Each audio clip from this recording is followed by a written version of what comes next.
Film ini mengisahkan tentang seorang pria bernama Gu Jung-tae yang bekerja di sebuah agen properti. Ia memiliki sebuah hobi atau kebiasaan mengamati dan mengikuti orang lain. Jung-tae sendiri sangat aktif di media sosial. Ia juga berpendapat jika opini publik sangatlah penting baginya. Tak hanya suka mengamati orang-orang lain, Jung-tae sendiri juga suka menyelinap masuk ke rumah orang.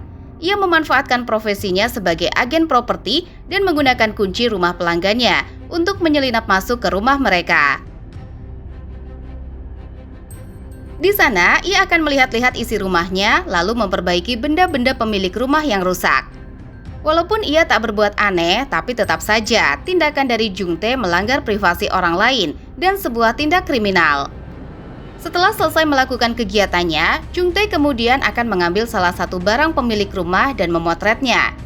Setelah itu, ia akan pergi ke suatu tempat yang ia sebut sebagai gudang. Di sanalah ia menyimpan barang yang dia ambil, serta foto barang-barang tersebut. Hingga suatu hari, ia melihat wanita cantik yang baru pertama kali ia lihat di daerah tersebut.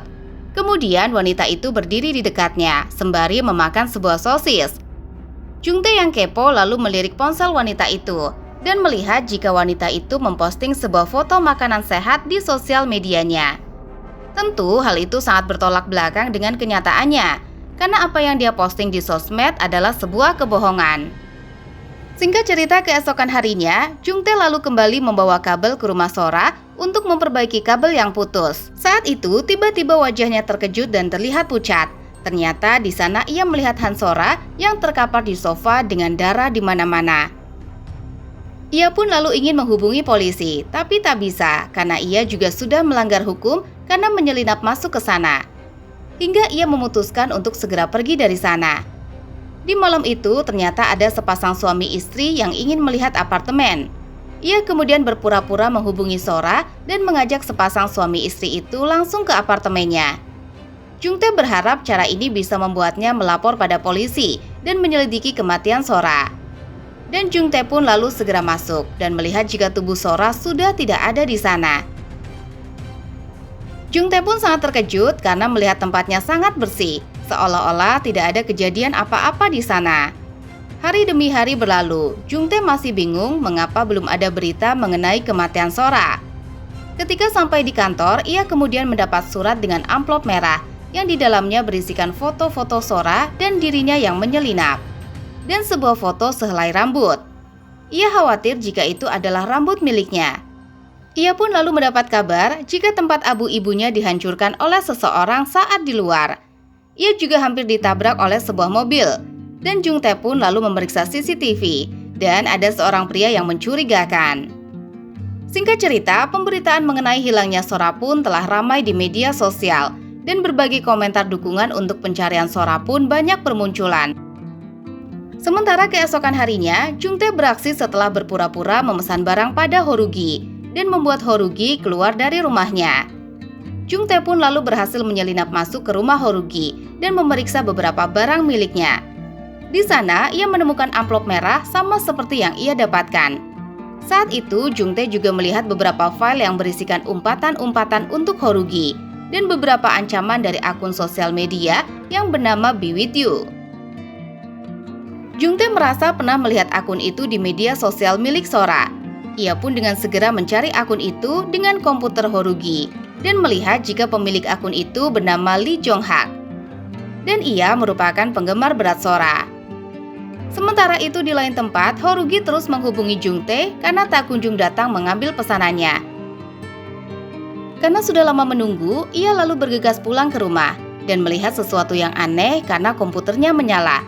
Sedangkan Jung-tae sendiri berhasil kabur dengan cepat dari sana.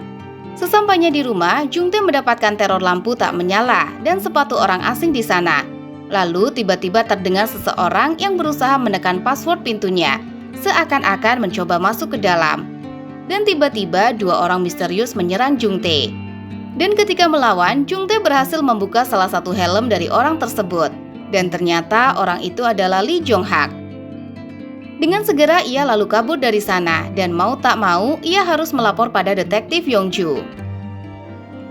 Singkat cerita, sementara itu di kantor polisi, seorang wanita yang mengaku sebagai kakak Sora pun menemui Yong-ju.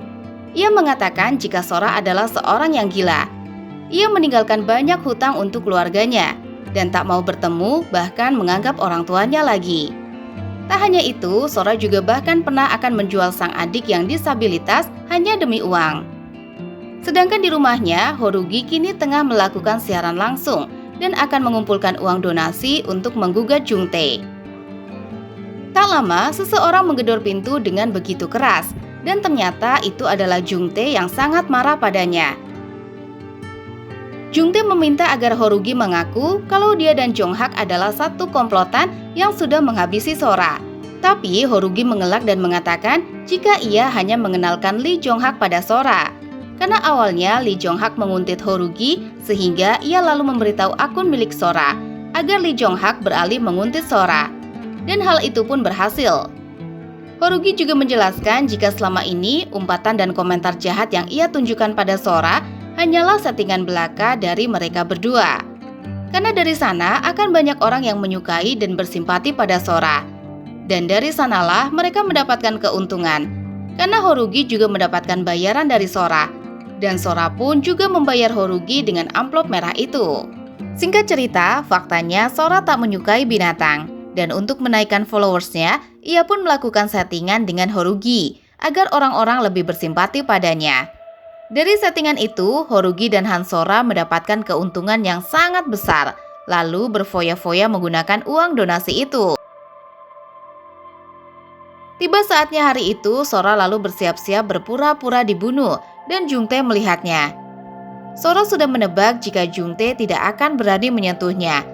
Dan hari itu rencana Sora berjalan lancar.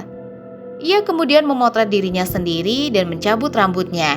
Tentu hal itu ia gunakan untuk mengancam Jungtae.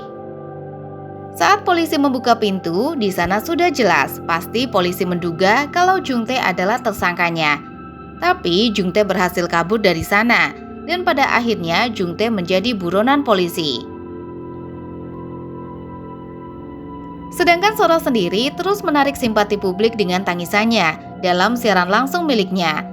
Karena merasa frustasi, akhirnya Jungtae pun memutuskan untuk menulis sebuah surat pengakuan yang dia kirim kepada Yongju.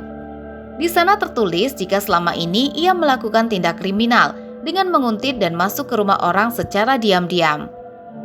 Jungtae awalnya merasa jika ia tak merugikan siapapun karena ia berusaha untuk membantu dan memperbaiki barang-barang yang rusak pada rumah orang-orang yang dia sambangi.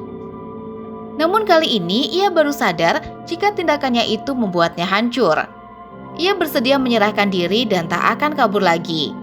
Dan Jungtae meminta untuk bertemu secara langsung dengan Yongju karena ada sesuatu yang ingin ia sampaikan.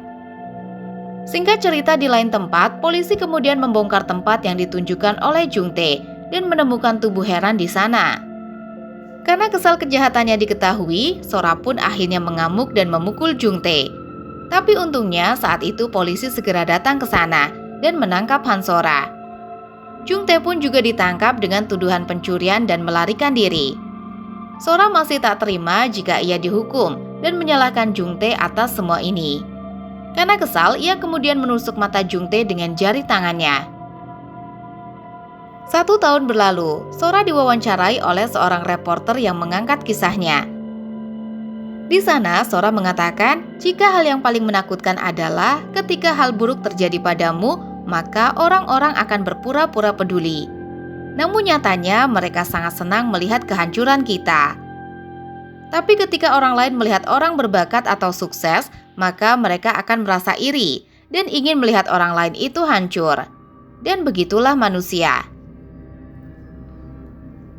Sementara itu, Jungtae kini sudah dibebaskan bersyarat. Ia berharap hidupnya berubah menjadi lebih baik lagi. Ia kemudian pergi menemui Yongju untuk mengucapkan rasa terima kasihnya, karena saat itu Yongju percaya padanya, sehingga ia mendapatkan keadilan. Namun Yongju mengatakan jika Jungtae tak perlu seolah-olah menjadi korban dalam hal ini. Dia pun juga melakukan kejahatan karena telah menguntit orang lain. Jadi, semoga ini bisa menjadi pembelajaran untuk Jungtae karena perbuatannya menghancurkan hidupnya sendiri. Dan film pun selesai.